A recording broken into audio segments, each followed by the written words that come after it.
Hi everyone, and thank you so much for coming to my presentation. I hope you guys have had a good, I hope you guys have had a good time so far. So my Polygence project was a review paper on the effect of music on cognitive function. So I did this by compiling findings from existing studies, summarizing them and offering conclusions, as well as suggested applications and paths for future study, which I'll go over a little bit in my presentation. So first, a little bit about who I am. Hi, my name is Jackie. I'm from Manhattan, New York, and I am a current high school junior. My interests lie in the fields of neuroscience and psychology, specifically their connections to the clinical field. So back to my research paper. The research question I put a large focus on was, how does music affect cognitive function? And it broke down cognitive function specifically into the three subtopics of attention, memory, and mood to allow for more of that kind of like specific deep dive. So first, I'll go over a bit about my findings for music and attention. So I was really interested in this specifically in relation to studying, because as a student, I like listening to background music. But I wanted to know if it was possible to play background music while actually studying effectively and being able to retain what I learned. Well, the answer to that is yes, but also no. So I'll kind of explain that a little bit. So Kahneman's limited capacity theory states that people have a limited amount or pool of attention, if you will, to allocate across cognitive tasks. And this allocation is done subconsciously, depending on the arousal energy, which is how much you enjoy the task, and the difficulty or energy demand of the task. For example, from personal experience, my mind is much more willing to pay attention to something like TV, which is more enjoyable and way less difficult, than to something like writing an essay, which is not only boring, but mentally taxing. Now, there's also a phenomenon called capacity interference that lies within Kahneman's limited capacity theory. Capacity interference happens when the total amount of attention required by, let's say, two simultaneous cognitive tasks is more than the actual amount of attention that you have, then the quality of performance for both of these tasks will worsen. So I'm sure there are a couple of people who are familiar with the fact that multitasking pretty much never works, right? Well, this is the reason. As much as you may try, if the attention required by these two competing tasks exceeds the amount you have in your attention pool, you won't be able to carry out either task to the best of your ability. Now, I'll give this little visual example to kind of put it into perspective. Here is your attention pool, and these are these two cognitive tasks kind of vying for your attention. And these arrows drawn between them is kind of the attention being allotted or allocated between the pool and each task, depending on the arousal energy and difficulty, as mentioned before. And another visual example to kind of put it even more into perspective is this pulley system. Fun fact, you'll never be able to guess where I took inspiration from. My old physics homework, so that's pretty fun. Anyways, let me bring your attention to these arrows over here. You see that these two cognitive tasks are still here. However, I kind of made the weights of these tasks kind of symbolize the amount of attention that is being allocated into each task. So the heavier a task is, the more attention is like being put into that task. The lighter it is, the less attention. So arrows pointing down means more weight, pointing up is removed weight.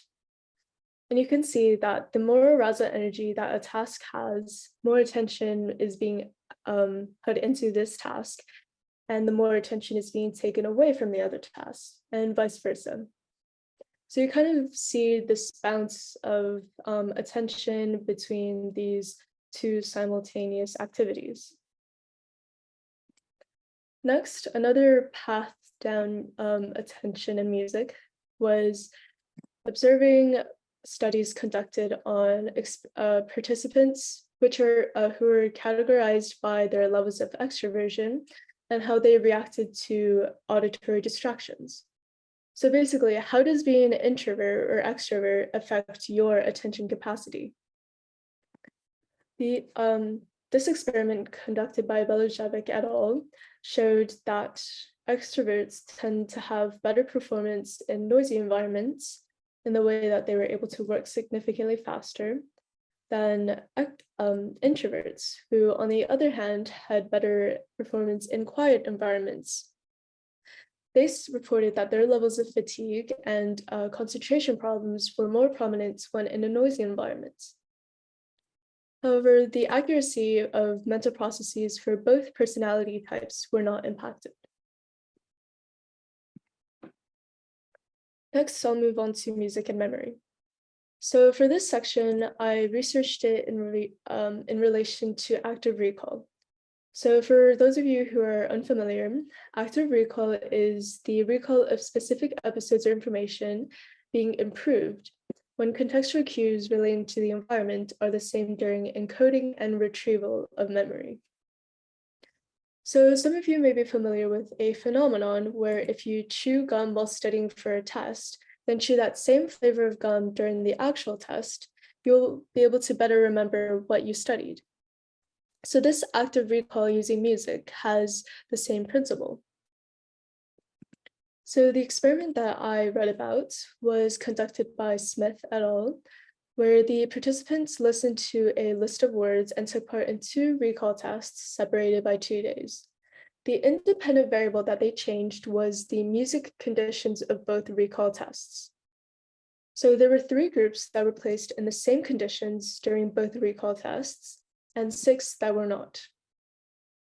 The results of this experiment showed that recall was improved when the first session music was not replaced or removed.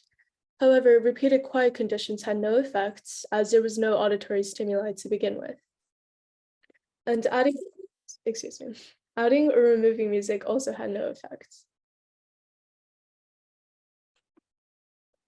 Now, another path for music and memory was a theory or teaching or learning method developed by psychiatrist Lozanov called suggestopedia, which is formed around the idea of whole brain learning. So whole brain learning is characterized by simultaneously stimulating both hemispheres of the brain.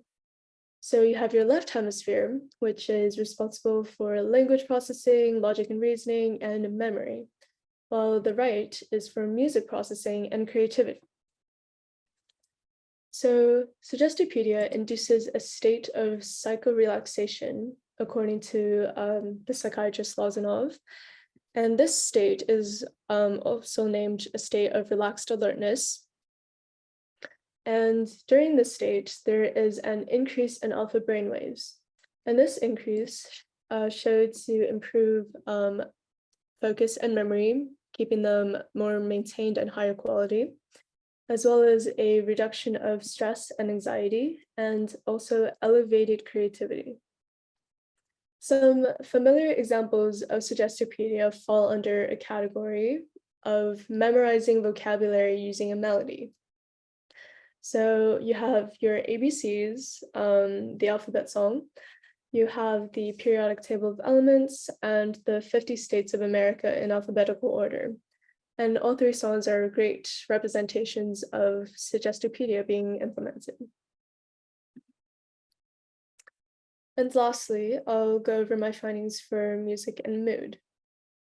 So for this section, I focused a lot on how music therapy has kind of its effects. So music therapy, there are 2 types of it. There's active and passive. Active music therapy is everything like singing, dancing, and playing instruments where the participants are actively engaged, while passive music therapy can be mindful listening and feeling the piece internally. So all in all, music has these great effects. So how can we put this into practice? Well, we have our suggested applications, which include matching auditory conditions with introversion, extroversion, and really observing your own personal capacity. And some wider ranges include implementing Suggestopedia in the school curriculum, like said before, the alphabet song. So to recap, music can harm an individual's cognitive performance if used improperly. However, it also has the ability to significantly improve cognitive performance. It all depends on how it is used and how well the individual knows themselves. Thank you. Great job, Jacqueline. All right, I have a question here for you. Based on your research, what single piece of advice would you give to other students that you think would improve what they remember while studying, and why? I would say that it's kind of going back to the suggested applications part. I would say that number one, kind of really observing yourself and being honest with how much you can actually focus. Because I know for me, I like playing background music, but only for tasks where I'm kind of focusing a lot less on kind of reading comprehension or really trying to use my brain very, very actively, like doing like math problems or something. Like if I was drawing or working on some kind of tedious tasks, background music helped me a lot. Um, but at the same time, I know that my mom and also some of my friends have a hard time focusing with any type of auditory distractions, no matter what they're doing or like trying to focus on. And I believe that that applies for memory as well. If you're trying to actively memorize something and you can notice that you physically cannot focus if you're like listening to the melody or the lyrics or something, then the best idea would be turning that off and kind of letting yourself focus. Makes sense. Thank you.